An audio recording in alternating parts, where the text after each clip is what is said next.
আসসালামু আলাইকুম। ইসলামের বিভিন্ন দল এবং বিভক্ত হওয়ার পিছনে সবচেয়ে বড় কারণ কি জানেন? আমি একজনের বয়ান শুনেছি এবং আমি যদিও কোনো স্কলার নই বা ইসলাম সম্পর্কে আমার ওইরকম কোনো আমি আলেমও নই বা ওইরকম কোনো ধারণা নেই, কিন্তু আমি অনেকগুলো আর্টিকেল পড়েছি এবং অনেক বড় বড় স্কলারদের একটা মন্তব্য আমি শুনেছি এবং আমি নিজেও এটা অনেকবারই খুঁজেছি যে ইসলামের বিভক্তটা আসলে কোথায়। যেমন ইসলামের মধ্যে দেখবেন বিভিন্ন দল, অনেক অনেক দল। এত দলগুলি হওয়ার পিছনে কারণ কি?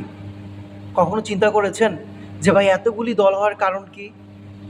হ্যাঁ, আমি এটার সুষ্ঠু একটা তদন্ত করে বের করেছি। সেটার কারণ হলো আমরা একজন আরেকজনের পিছে লেগে আছি।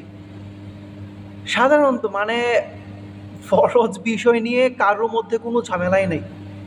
আপনি অবাক হয়ে যাবেন, নফল, তারপর হচ্ছে বেশিরভাগই নফল, মুস্তাহাব, এই বিষয়গুলা নিয়ে হচ্ছে একজন মুসলমান ভাই আরেকজন মুসলমান ভাইয়ের সাথে দ্বন্দ্ব। চিন্তা করেন যে এই বিষয়টা আমরা যদি পড়ি আমাদের সওয়াব হবে অবশ্যই, না পড়লে গুনাহ হবে না, না পড়লে গুনাহ হবে না। এমন একটা সূক্ষ্ম জিনিস নিয়ে আমাদের মধ্যে দ্বন্দ্ব। আরেকটা জিনিস, সেটা হচ্ছে ক্ষমতা লোভ।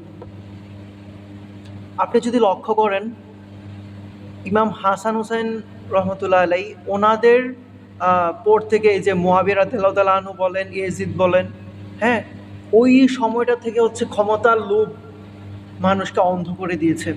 মুসলমান জাতির অধপতনের পিছনে যেটা সবচেয়ে বড় কারণ সেটা হচ্ছে ক্ষমতা লোভ। আর ২ নাম্বারটা হচ্ছে এই যে আমরা মোস্তাহাব আর হচ্ছে নফল, এই ২টা বিষয়, সাধারণ কিছু বিষয় নিয়ে আমাদের মধ্যে মতবিরোধ। আমরা একজন আরেকজনকে দেখতে পারি না। মুসলমান হিসাবে এটা সবচেয়ে বড় লজ্জাজনক এবং অপমানজনক বিষয় বলে আমি মনে করি। আপনার আকীদা নিয়ে আপনি থাকেন, ৪টা তো মাযহাব আছে, তাই না? আপনার কাছে যেটা পছন্দ আপনি সেটা নিয়ে থাকেন। আপনি কোরআন সুন্নাহ নিয়ে থাকেন, কোরআন হাদিস নিয়ে থাকেন। আপনি মাযহাব বিষয়ে আমি কথা বলতে চাই না। আপনার যদি ইচ্ছা হয় আপনি কোরআন হাদিস মোতাবেক চলতে পারেন।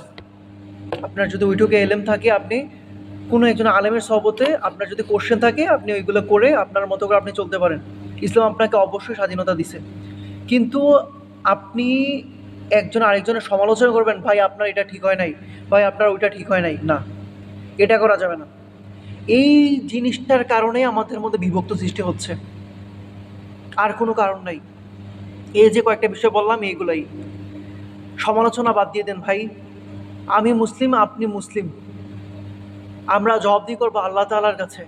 আপনার যদি কোনো একটা প্রবলেম হয় বা আমি দেখতেছি যে আপনি ইসলামের হালাল হারাম কিন্তু স্পষ্ট, হালাল এবং হারাম এই দুইটাই কিন্তু স্পষ্ট।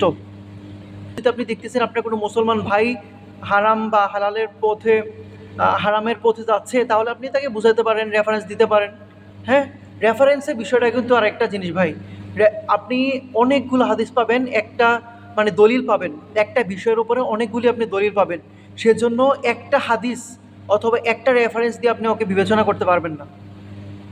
সো সুতরাং আমি সবার কাছে অনুরোধ করব, যারা একজন আরেকজনকে নিয়ে সমালোচনা করে ইসলামিক বিষয়গুলোতে, সূক্ষ্ম বিষয়গুলো নিয়ে, যেগুলা নফল অথবা মুস্তাহাব, ওই বিষয়গুলো নিয়ে আমি বলবো তাদেরকে অ্যাভয়েড করবেন।